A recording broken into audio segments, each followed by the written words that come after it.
बच्चों, आज मैं फिर आपके पास आई हूँ आपके लिए एक नई कहानी लेकर, हाथी और चिड़िया की।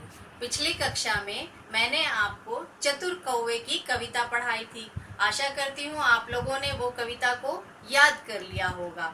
आज मैं एक ऐसे ही ताकतवर हाथी, जिसे अपनी ताकत का बहुत ज्यादा घमंड था, और एक नन्ही सी चिड़िया, उस कहानी को आपके सामने सुनाने जा रही हूँ। ये आपकी भाषा माधुरी के पाठ 3 से ली गई है, हाथी और चिड़िया। इस कहानी का शीर्षक है हाथी और चिड़िया। इसमें भी कुछ हमें शब्द मिलेंगे जिनका अर्थ पहले हम लोग देख लेते हैं। शब्दार्थ, पहला शब्द है उजड़ जाना।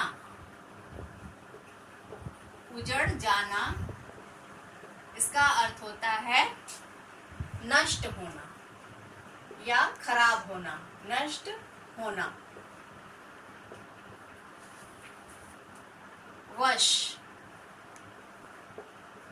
काबू में करना, काबू में करना। अफसोस, अफसोस का होता है दुख या पछतावा।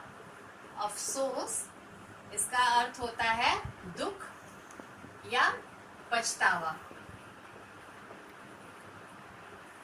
ये शब्द आपको कुछ इस कहानी में मिलेंगे जिनका अर्थ आपके लिए जानना जरूरी है। इसके बाद हम आपको ये बताने जा रहे हैं कि हाथी जो है कितना विशाल जानवर होता है और चिड़िया कितनी छोटी। लेकिन हाथी को अपने इसी विशालता का बहुत ज्यादा घमंड था, जिससे उसने अंत में उसे क्या होता है, उससे हाथी को उसका अंत बुरा होता है। इसमें एक हाथी और एक चिड़िया में झगड़ा हो गया।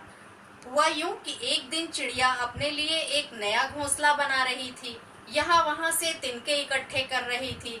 एक बार में वो एक ही तिनका उठा पाती थी। हाथी उसे दूर से देख रहा था कि बेचारी कितनी कमजोर चिड़िया है, एक तिनका उठा पाती है, और अगर मैं इसके जगह रहता तो मैं ना जाने कितने लाखों तिनके उठाकर एक बार में ही ले जाता।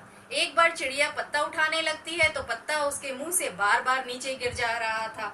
यह देखकर हाथी को तो अब खूब हंसी आती है, जोर से हंसने लगता है, हा हा हा। उसके बाद बोलता है कि कुदरत ने तुम्हें बनाने में बहुत कंजूसी दिखाई है चिड़िया। एक पत्ता तुमसे नहीं उठ सकता है, मैं बड़ा पेड़ उठाकर फेंक सकता हूँ। मैं ऐसा क्यों करूंगी? यदि पेड़ को उखाड़ा जाए तो उस पे रहने वाले कितने पक्षी बेघर हो जाएंगे, चिड़िया बोलती है। लेकिन हाथी को तो क्या मतलब था, कोई बेघर हो कुछ हो। लेकिन चिड़िया उसको समझाती है कि एक पेड़ को बनने में 10 वर्ष लगभग लग जाते हैं और तुम उसे उखाड़ दोगे। हाथी को गुस्सा आ जाता है।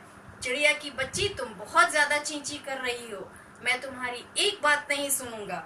और वो क्या करता है, अपनी ताकत दिखाने के लिए सूंड में पेड़ के तने को लपेटता है और उसे उखाड़ के दूर फेंक देता है, और उस पे जितने भी घोंसले और चिड़िया के बच्चे थे वो सारे नीचे गिर जाते हैं। दूर खड़ा एक आदमी ये सब चीजें देख रहा था और दोनों की बातें सुन रहा था। उसे हाथी की ताकत को देखकर बहुत आश्चर्य हुआ। उसने सोचा, क्यों ना मैं इस हाथी को अपने वश में कर लूं और फिर इससे अपना काम करवाने लगूं।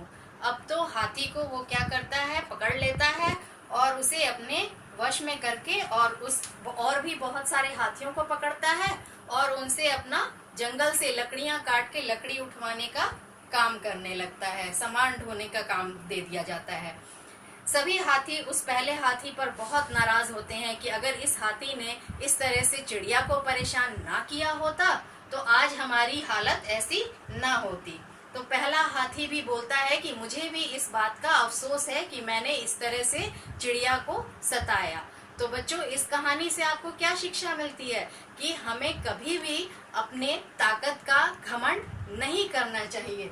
और इस कहानी को भी लिखने वाले, जिस तरह से कवि होते हैं, कविता लिखने वाले और कहानी को लिखने वाले कहलाते हैं लेखक। तो इस कहानी के लेखक हैं गोविंद शर्मा। इस कहानी के लेखक हैं, जिन्होंने ये कहानी लिखी है, गोविंद शर्म। तो बच्चों, इस कहानी से हमें यह शिक्षा मिली कि हमें कभी भी अपनी ताकत का घमंड नहीं होना चाहिए, वरना हमें बाद में उसके लिए पछताना पड़ता है। हमें सबके साथ मिलजुल कर रहना चाहिए। तो बच्चों, आपको कैसी लगी ये कहानी, और इसे भी आप मन लगा के अपनी पुस्तक से पढ़ेंगे, और आशा करती हूँ आपको ये कहानी अच्छी लगी होगी। अगली क्लास में फिर मिलेंगे आपसे, तब तक के लिए बच्चों नमस्ते।